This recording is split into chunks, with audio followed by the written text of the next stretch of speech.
Alright, so the last final speech, speech 4. We got 1, 2, 3, and I am audience member number 4. Alright, I'm Aundria Gonzalez, and you wouldn't believe what I saw on my way to work today. I actually passed about 6 people that were texting while they were driving.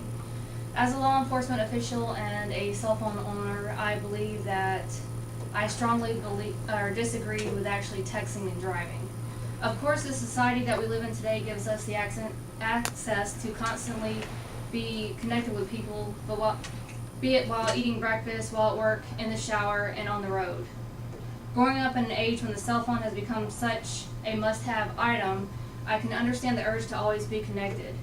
However, I do not agree with individuals texting and driving, so I will briefly go over some statistics of texting and driving and how texting and driving has impacted so many individuals across our nation, and last we'll go over how we can stop it.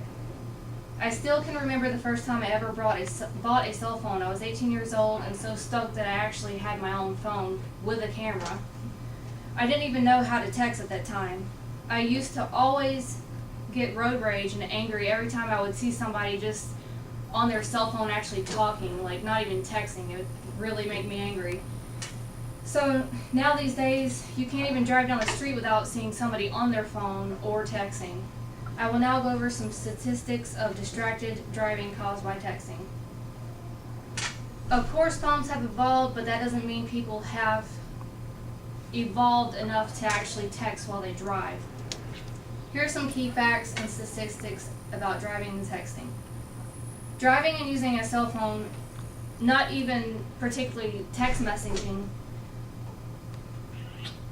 reduces the brain activity associated with driving by 37%, which is actually a lot because people don't even use their brains that often when they're doing stuff anyways.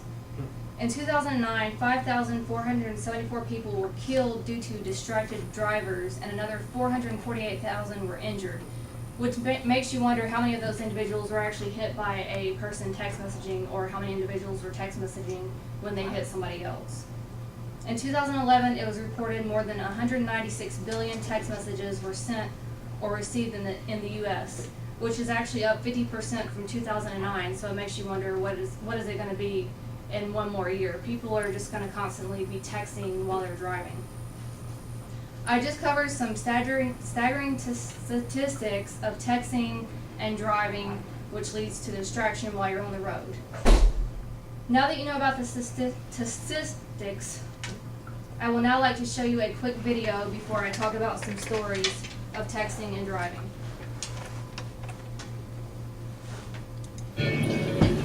This new phone is awesome. It has made my life so much easier. You know, I get kind of bored when I'm driving and I need to know what's going on. So now, with this huge screen, a keyboard, and a ton of apps, I can get a text and write back right away, no problem. It's like I barely even have to look at it. Everyone has at least once in their life thought that they were invincible and thought that this would never happen to them. Generally, it happens to us whenever we are teenagers. The video that I just showed you is something that happens a little bit too often in our society. I will now briefly go over a few experiences that have occurred from texting and driving. Here I have a story of a young man that is Canadian who's hoping that his story can actually help people across the U.S. and the world to stop texting and driving. Matthew Fortin and Emmy Broadshoe, 20, were texting back and forth while she drove to her class. Her final message to him was, "I love you too, and I'll try to make you happy." Then he texts her back saying, "I have a meeting at 12:30. I would like to have talked to you to hear your beautiful voice, but we'll talk tonight after 6. Have a good day. I kiss you all over."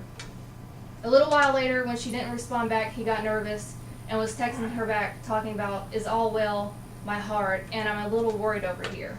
The police investigation ended up showing that the cell phone use was a factor when she crashed, adding that to the irony of the final text that she sent him. How can a text message or email be more urgent than life? At what point does using your cell phone become more important than the people that you actually love? It's important to remember that most cell phone communications require 2 parties.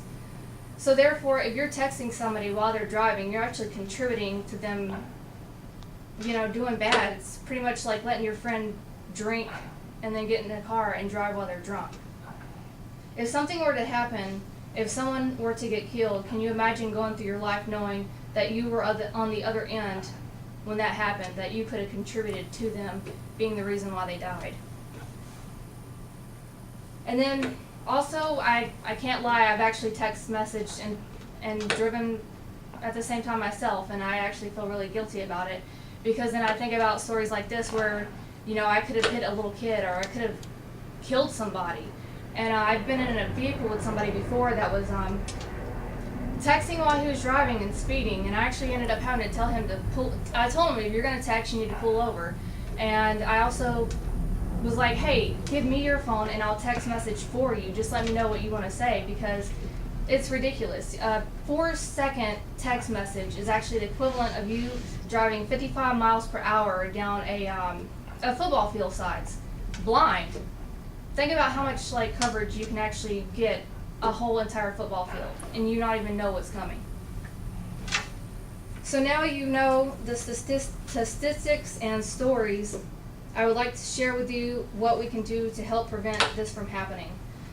There are many programs out there that actually help individuals not text and drive. A lot of these programs may involve some group or organization doing a drive or sponsor a celebrity to actually brief on the importance of texting. There also is another way. Just encourage yourself not to do it. Have self-control. Like I spoke before, there's organizations like AT&T, Andy Pilgrimage Foundation, and even Justin Bieber that preach arrive alive, don't text and drive. These celebrities actually get paid to go around and like help promote the bracelets that say don't text, and I know Oprah's even got this this thing out where you go online and you sign the certificate saying that you will never text and drive. And then also, self-control. Ask yourself, is this text message I'm about to read or type really worth dying over? It's probably not. Go back to the story that you were just shown.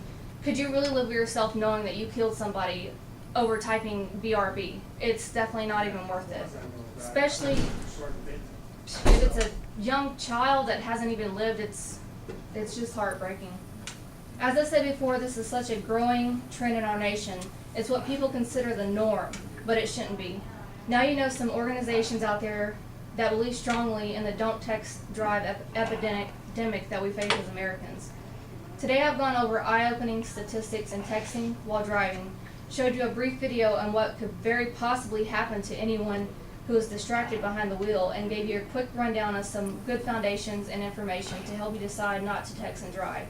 And lastly, I would like to leave you with, you heard the statistics, you saw the video, and even heard what you can do to help out with this growing crisis.